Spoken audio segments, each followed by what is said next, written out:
Hello, fans, and welcome back to the Patriots and Pinstripes Podcast. He's Eli Fishman. I'm Stephen Cusumano, and Eli, it's been a fun season so far, and that was culminated by a Patriots first-half championship. Anthony Volpe going deep with a two-run bomb in the bottom of the 10th inning to clinch the first half for Somerset a couple of Sundays ago. So it's been a really fun season, and all of that even validated more so by a first-half championship and a playoff berth for the first time as the Yankees AA affiliate. Absolutely. That moment was just written in Hollywood the way it all ended. With Anthony Volpe's walk-off home run, just the celebration, everything about it, the hometown kid, and just overall this team has been so much fun to watch throughout this first half of the season. And throughout minor league baseball, it's obviously about developing, getting to the big leagues. But this team right here in Somerset is a team that loves winning more than any team I've ever seen in minor league baseball. And that's for certain with the way they go about their business every day, how much fun they have in the clubhouse, how much they pick each other up, how the coaching staff is, just every single aspect is a team that wants to win, and we see it with their success so far. And that was one of the first things that I noticed when the players reported, and you weren't here when the players reported, but when they did back in April,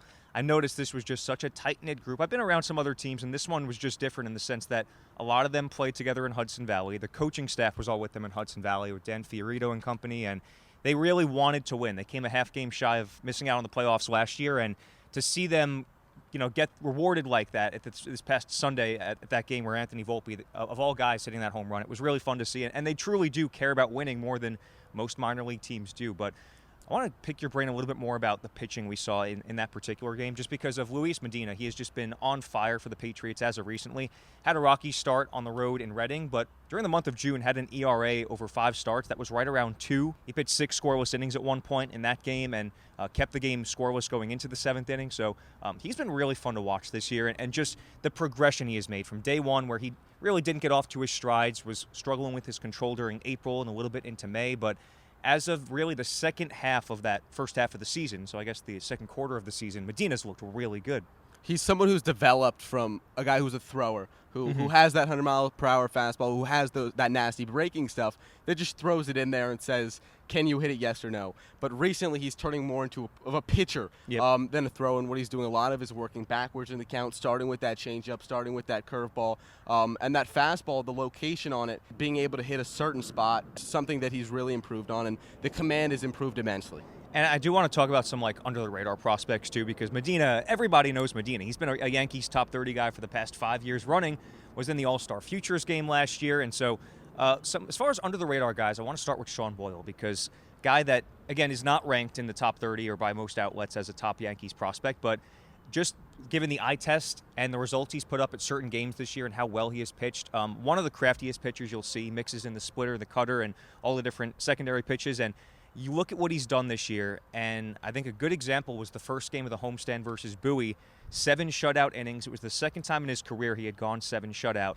And he also has a couple of no-hitters under his belt, one at the AAA level last year, which is crazy to see for a guy that is pitching as well as he is this year at the AA level. But Sean Boyle has been such an interesting character who I know you got to sit down with and learn a little bit more about, but also just pitching-wise, a guy that has really caught my attention the first half of the season. Yeah, there's so many stories he told me. I know I talked a little bit to you about just the whole list of things that I learned from my conversation with Sean Boyle and his career, and he, didn't even start playing baseball until he was a freshman in high school, got cut from the team after showing up to the tryouts in jeans, and then came back, worked his behind off, and got to that point where, hey, he's a professional ball player. And one thing that specifically stood out about our conversation is at the beginning of last year, he was assigned to Low A Tampa to begin the season, and at that point he was 24 years old. He was at that point a little bit of a seasoned veteran in the Yankees system, and he started in Low A as a 24-year-old, and that kind of put a chip on his shoulder, like, I shouldn't be here. I need to, get on the horse and I need to get to work.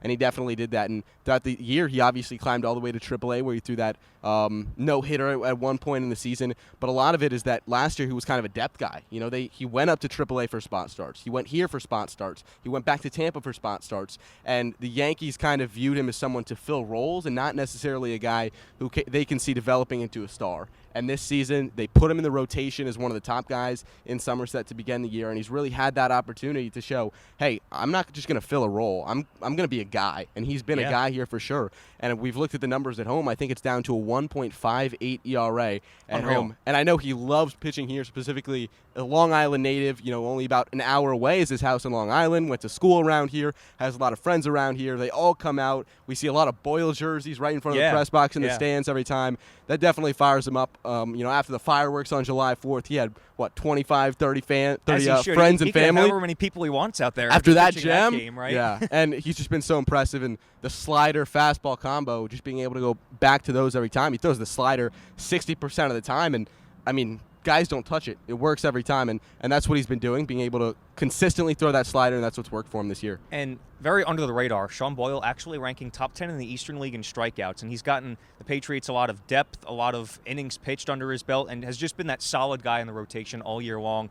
But as far as some other under-the-radar pitching prospects we've seen this year, had a chance to catch up with a few of them, one of which was Matt Minnick, another Josh Maciejewski, who, let's start there. He's been a really interesting guy in terms of his usage this year because started out the year piggybacking Luis Medina, was looked at, and still kind of is looked at as a starting pitcher by the Yankees organization, made a spot start up in Scranton in AAA this year, and made a start during one of the doubleheader games for Somerset during the month of June. But over the last couple of weeks has kind of transitioned to more of a traditional relief role, actually played a role in the Patriots shutout versus Bowie on the 4th of July with 4 outs in the 8th and 9th inning. And just a guy who's very interesting because he's put up such great numbers. He's pitched really well this year. A couple of blips on the radar, but a guy who has proven time and time again he can start, but he can also relieve. And just what he's done this year with really a deep pitching staff to stick out the way he has as both a starter and a reliever has been something impressive to see, and especially just showing off the versatility he has. And I know you got a chance to catch up with him too, and he's been really impressive to watch this year. Yeah, he's been a lot of fun to watch. Specifically, he talks to me about his slider usage. He's got that gross changeup that he throws a lot to right-handed hitters that dives into the righties. Now he's using that slider a lot more going into lefties, being able to cut that off. Now having 2 off-speed pitches that go in 2 different directions. So go with the fastball that has, that Z break a little bit, a lot of ride in the zone. That's tough for guys. It doesn't throw it insanely hard, but misses a lot of barrels with it, especially that lefty. A little bit of a funky delivery too. And for Maciejewski, you talked about the variety of roles that he's able to fill. Think about how much value he provides. And, I talked to Gerardo Castillo as well. Dan Fiorito all talked about just the value he provides, being able to start, being able to come in the bullpen at any point, being able to come in the 9th and lock it down. Wherever you need him, he's comfortable. And he can also throw any pitch in any count, has those 3 pitches that he can rely on that are all plus pitches. And he's, an under-the-radar guy that I think is going to pop up on some radars of maybe some other teams in Major League Baseball, some other scouts, and definitely the Yankees. And switching the topic a little bit to hitting now, because we've had some very under-the-radar hitters, but I want to start with a guy who was under the radar last year, was an all-star in the Eastern League for the Patriots in Michael Beltre. Came out this year, didn't have very consistent playing time, was struggling very heavily kind of the first half of the season, but has absolutely turned into a monster over the last month of the season. And part of that, he has actually transitioned back to switch hitting, something he used to do back in 2019 when he was a member of the Reds organization, and switched back over to that just over a month ago now, and we've seen it all paying off. 3 straight games with a home run for Beltre, 5 straight games with stolen bases as well, so he's just done a lot of great things, an 8-game hit streak at the time we're sitting here right now, and just starting to see a little bit more of the Michael Beltre that we saw last year, and it's been fun to watch him break out because everyone at this ballpark that was watching games here last year, knew exactly the guy that he was. For sure. He's an athlete. Teams love that. Fans love that. They want raw athletes that can run the bases, hit the ball out of the ballpark, make those diving plays, home run robbing, ESPN worthy, which he got on SportsCenter, plays in center field as well, and all 3 outfield positions for Beltre. But as you said, the switch hitting, he stopped switch hitting in 2019. Cincinnati Reds asked him to when he was with their organization. And a couple weeks ago, according to Beltre, he was in the dugout with Max Burt and Jake Hurst, and they were kind of joking around. And Burt asked, do you miss switch hitting? And Beltre, chuckled a little bit, and he said, yeah, for sure. And, Joe Migliaccio, the hitting coordinator, was here at that point. And the 3 of them, I think it was Jake, Joe, and Michael, all talked a little bit about, what if we go back to switch hitting? And part of that is definitely the contact percentages. While Beltre has been facing lefties from the left side, it's definitely been something he's been trying to work on. And I think they found the solution for sure. Going back to the right side, a pair of hits, his first since 2018 from the right side in Reading. And as you said, he wasn't getting as much playing time. part of that is the struggles, but part of that was, being able to get back in the groove of things. You're hitting from a different side for the first time in 2+ years, and you're seeing a pitcher from the left side, that being from a whole different side for the first time in 2 years. It's been a huge adjustment for Beltre, and he's done a tremendous job of it. And as I said, just a raw athlete. We saw that transition from 2019 with the Reds to 2021 with the Yankees organization was just such tremendous differences in every statistical category.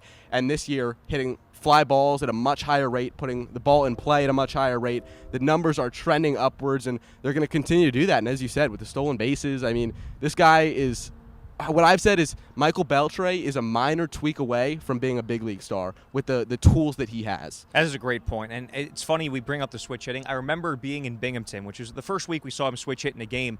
I walked into the batting cages one day, and I just saw him batting from the right side, and I was like, oh, that's new. And I thought he was just fooling around. Come to find out later that day, he's switch hitting in the middle of the game, and I'm like, wow, this is pretty big development here. And sure enough, he had done it in 2019, and he's seeing the benefits as we speak right now with a breakout second half of the season. But on the topic of switch hitters, Garden State, New Jersey native Mickey Gasper, guy who's got family here, was actually born and raised in New Hampshire, but spent a lot of time in Freehold in his life. He's got family at every game. And Mickey Gasper, a guy that he's just done everything asked of him by the Patriots this year.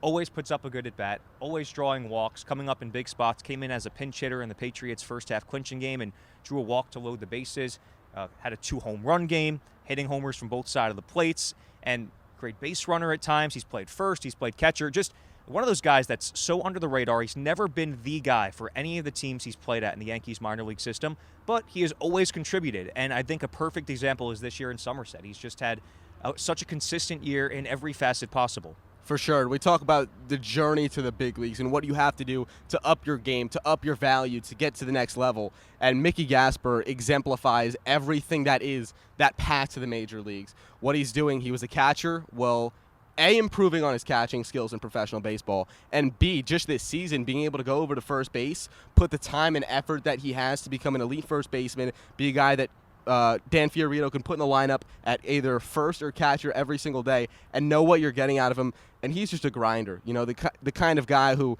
you're going to see 10, 11 pitch at-bats from both sides of the plate, the ability to hit the ball over the fence from both sides of the plate, the ability to go gap to gap, the ability to run the bases, that arm, that defense, just his value is boosting so much right now. And that you think of that Tyler Wade kind of guy that can do so many things, play so many roles, and can climb to the big leagues. And the way Mickey Gasper puts in work, the work that he puts in, definitely shows that he could be one of those guys that could climb really quickly and fill any role that any team needs. And I'm glad you brought up the work ethic, because Mickey's a guy who there's been times where he's had a tough night at the park, maybe 0 for 3, 0 for 4 night, and I'm leaving the ballpark at like midnight, and I walk past the batting cages, and Mickey is still in there working hard to try and come back better the next day. And he's just that guy that's going to be always one of, if not the hardest working person in the room, and that has paid off for him. But on the topic of players rising their value a little bit, two guys immediately come to mind in that sense that have, one of them has been with the Yankees organization for quite some time, and that's Jesus Bastidas. He is one shy, as we speak right now at least, of a career high in home runs with 8 of them, showing off the power stroke. A guy who had only 2 home runs in the first 3 or so years of his career, hit 9 in 2021, and look at what he's doing this year as an everyday starter. Guy who started out really as just a shortstop and has improved not just his hitting at the plate, but his versatility. A guy that's been the everyday second baseman for the Patriots. We've seen him at third a little bit, and just a guy that he provides so much value because of how well his bat has translated over the higher levels of the minor leagues, and the fact that he can play anywhere on the infield virtually as well. Yeah, one guy that he's reminded me of, and going back to last season, and a guy that skyrocketed into the big leagues with a breakout season, is Diego Castillo. With a second baseman who's a little bit slick at second base, a smaller guy, is not necessarily going to hit the ball 450 feet, but is going to wow you with his ability to put the ball in play every single time, run the base as well, do the little things right. That baseball IQ on Jesus Bastidas is through the roof, and it's those things, that value that you mentioned, that's going to carry him. And it's just been so impressive. He's the kind of guy every single time he hits the ball hard. We saw on July 4th an amazing play at second base, by the way, turning a double play, one of the most athletic plays I've ever seen on a diamond, and then taking an outside fastball off the center field wall, about 405 feet, and it was low and away, and he kind of just poked it, put the barrel on it, and it went off the center field wall. And that was one of those moments where you look at his size and you look at his career numbers to this point, and you say, wow, this is a guy that's going to be able to do some really big things, especially if he keeps developing the way he has. That's what I was going to bring up. He's just such an unassuming guy. You look at him, he's one of the smaller guys in the clubhouse, one of the quietest guys in the clubhouse, and you just look at him go up there, and he's hitting the ball 400 feet, just cranking it. He's got more home runs than most of the guys on this team, and it's been really fun to watch a guy like him break out over the past couple of years. Now, one guy that is new to the Yankees organization, claimed on waivers coming into the 2022 season, that has made some ripples, is Jason Rosario, a guy who was a former top prospect with the Padres, with the Red Sox as recently as last year. And one of the things that we've really seen from Jason is his plate discipline has been phenomenal this year. Ranks top 10 in the Eastern League in walks, but something you had a chance to catch up about with some of those in the Yankees organization is that his swing decisions are exceptional. Yeah, so I got to talk to Joe Migliaccio, the Yankees hitting coordinator, who was here a couple weeks ago, checking out the team, and he hyped up Jason Rosario so much, especially the advanced analytics that obviously baseball is becoming aware of, and specifically the Yankees have been at the front of that advanced analytic revolution, and basically just his swing decision scores, the ability for him to put the ball in play, make contact, not swing at balls, swing at strikes, and basically not have any balls that are in the zone get by him are through the roof. I know Migliaccio said he wasn't sure if it was the best in all of AA or if it was just the top percentile in all of AA, but those numbers are just insane. And I know Jake Hurst as well has talked a lot about just his ability to put the ball in play, but also the power. He's up to 4 home runs. That might not sound like a lot, but for Jason Rosario, that's a career high, and we're only halfway into the season. The power, the ability to put the ball in play, put contact on the ball, walk, not strike out. Just everything about Jason Rosario stood out. And not just the power as far as the numbers go, but the eye test. Whenever he does get a hold of one, he hits it a long, long way. If you've seen a Jason Rosario home run this year, he's cranked a lot of them pretty far out of the ballpark. The only other position we have not touched on, Eli, is catcher. And that's been one of the most important positions for the Patriots all season, in that their team leader in home runs, Josh Breaux, had 13 before he was promoted to AAA Scranton Wilkes-Barre, had 13 homers with the Patriots to lead the team, also led the Yankees organization, finally got that big call up to AAA, meaning that we got to talk about Austin Wells, the Yankees' number 4 prospect, the top catching prospect, joining the Patriots as of this homestand versus Bowie, and we're going to get to see him play. We'll have already seen him play by the time you're hearing this podcast here, but a guy that brings all the tools. Before we get to Austin Wells, not to jump all over the place here, but Josh Breaux, one of the top 30 prospects. Let's not overlook him. The guy that just shows off raw power, hitting to all fields, any ballpark, doesn't matter. And we saw it for the first half of the season on full display. He helped the Patriots to a first-half championship. Yeah, the power on Josh Breaux is just through the roof, and something he's been working on is putting the ball in play more. That and the defense that he worked really, really hard on, and both of those he very much succeeded at through that first half of the season. You saw it with the 12 home runs he hit. You saw it with the caught stealing percentage of guys who threw on him. You saw it with the batting average, which was close to 230, which was a huge boost up for him, considering he's always been a guy with that power who's had trouble with the strikeouts, and the strikeouts went way, way down this year, and that says a lot about Josh and his work ethic as well, and as well as that the improvements he made behind the plate, which, again, the Yankees are an organization with a very interesting situation at catcher, and the fact that Josh Breaux got that bump up to AAA definitely says a lot about what's to come for him and just the success that he had in this ballpark.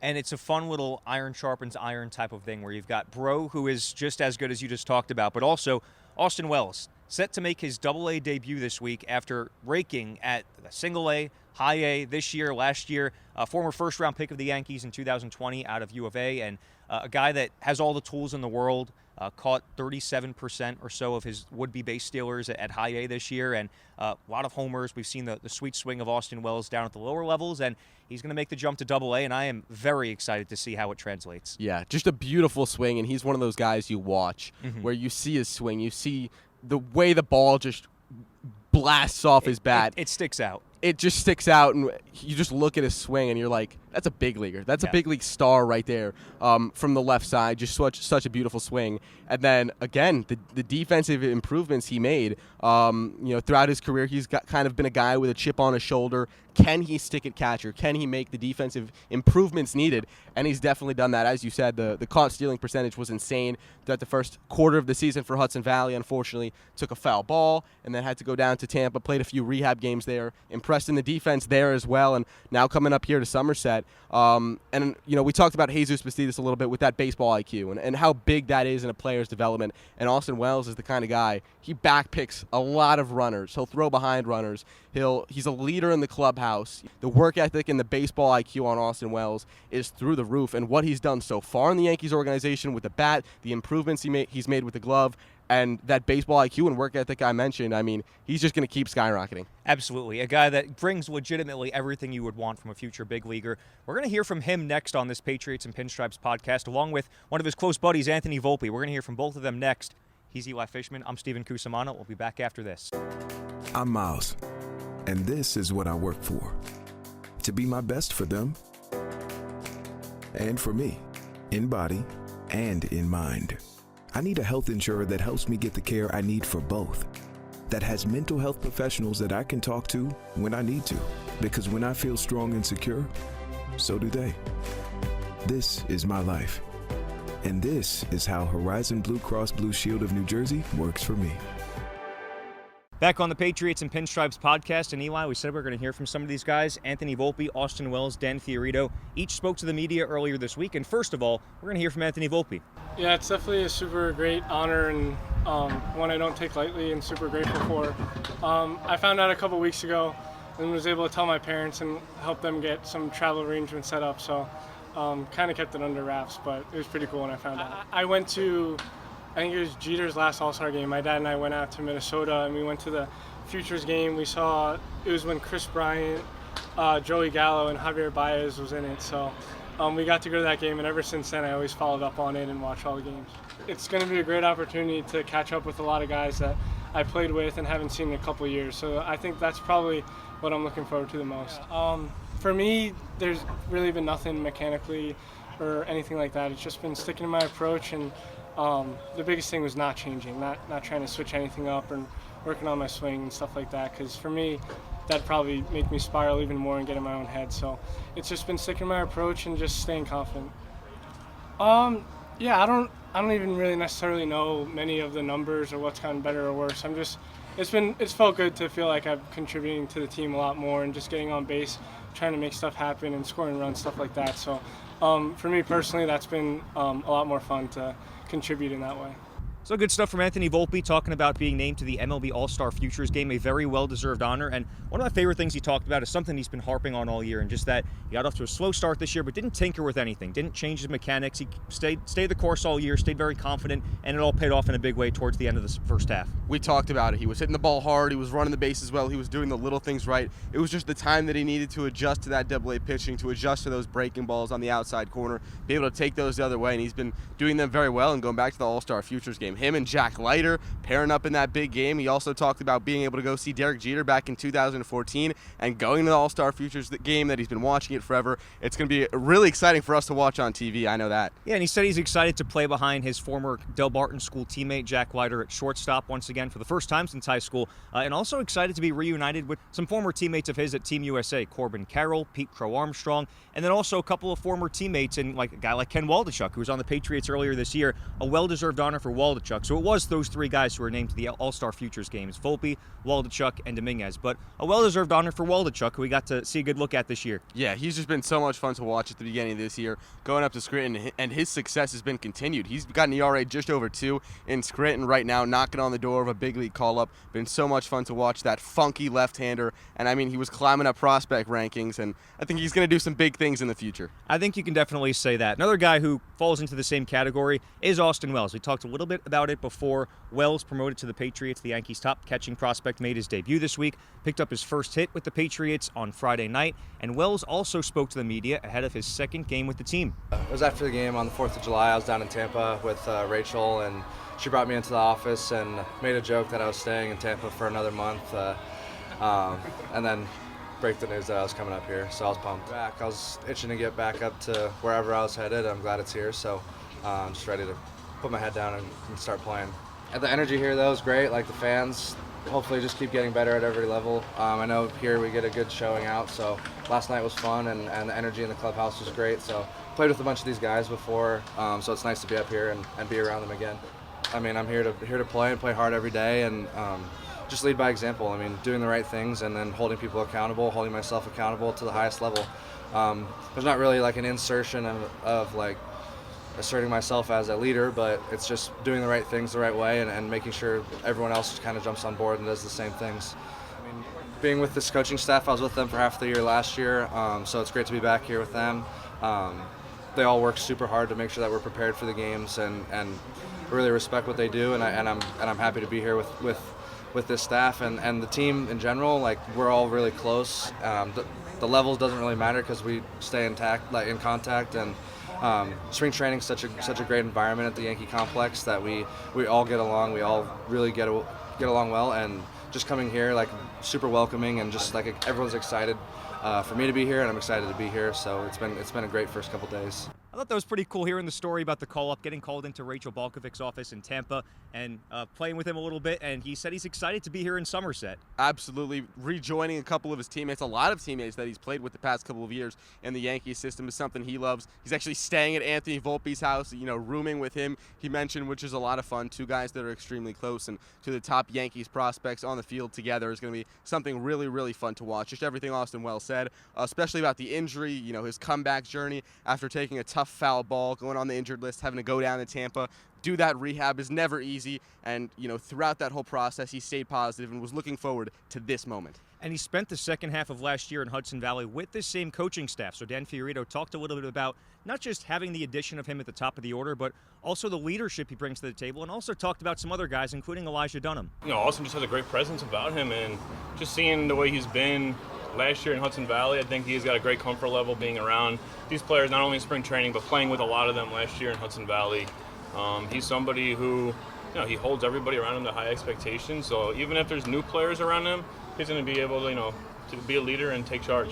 I feel like as the year's gone on, he's just been controlling the zone better and better. His plan and his approach has just been a little bit more dialed in as he's adjusted to Double-A pitching. But, we said it from the very beginning that he's somebody who, the numbers on the scoreboard didn't read as good as what we were seeing. It's like a lot of hard contact, a lot of like unlucky, a little bit unlucky at times, but just to see those numbers reading better for him right now, the results are there, and he's doing a great job. Love that he's just like kept working every single day, and he's never gone into like a phase where he starts tinkering. We mentioned something like the swing has stayed the same. I think that's so impressive for a 21-year-old to just be that confident in himself, to know that what he does every single day is good enough, and he's going to go out there and he's going to compete and he's going to do well. And he never got to a point where he's like, I got to start changing this, and this.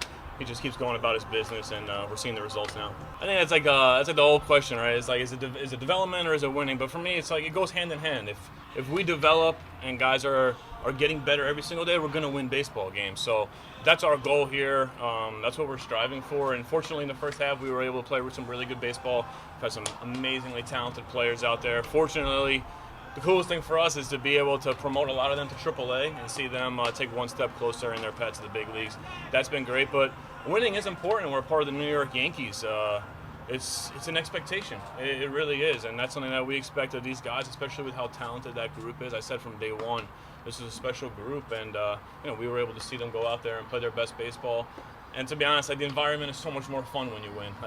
When you lose, it's tough. It makes it tougher coming to the ballpark every day. But when you're winning, music's blasting after the game, it makes it fun for everybody in there. Elijah's he's just a great all-around baseball player. I mean, you see it night in and night out with just the competitive at-bats that he puts together. Saw some highlight plays in the outfield, steals so many bases. There's so many things that he does well on the field, and I feel like he impacts the game every single night one way or another.